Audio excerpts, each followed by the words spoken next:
ശബരിമല സ്വർണ്ണമോഷണത്തിൽ സോണിയാഗാന്ധിയുടെ പേര് വലിച്ചിഴയ്ക്കുന്നതിൽ കേരള നേതാക്കൾക്കെതിരെ അതൃപ്തിയുമായി രാഹുൽ ഗാന്ധി. കോൺഗ്രസ് നേതാക്കൾ വിഷയം കൈകാര്യം ചെയ്ത രീതിയിൽ രാഹുൽ ഗാന്ധി അസ്വസ്ഥത അറിയിച്ചെന്ന റിപ്പോർട്ട്.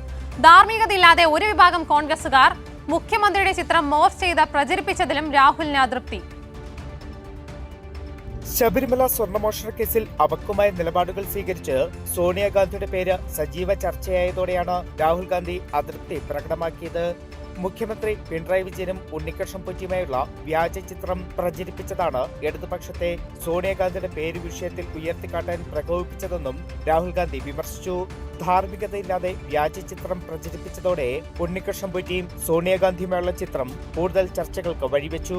കോൺഗ്രസ് നേതാക്കൾ വിഷയം കൈകാര്യം ചെയ്ത രീതി ശരിയല്ലെന്നും വിമർശനം.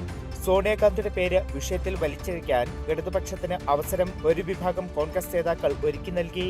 UDF കൺവീനർ അടൂർ പ്രകാശ്, ആന്റോ ആന്റണി ഉൾപ്പെടെ നേതാക്കൾ ഉണ്ണികൃഷ്ണൻ പൊറ്റിയും ഗോവർദ്ധനുമായി സോണിയാഗാന്ധിയെ കണ്ടതിലും ദേശീയ നേതൃത്വം മറുപടി പറയേണ്ട അവസ്ഥയിലേക്കാണ് എത്തിച്ചത്.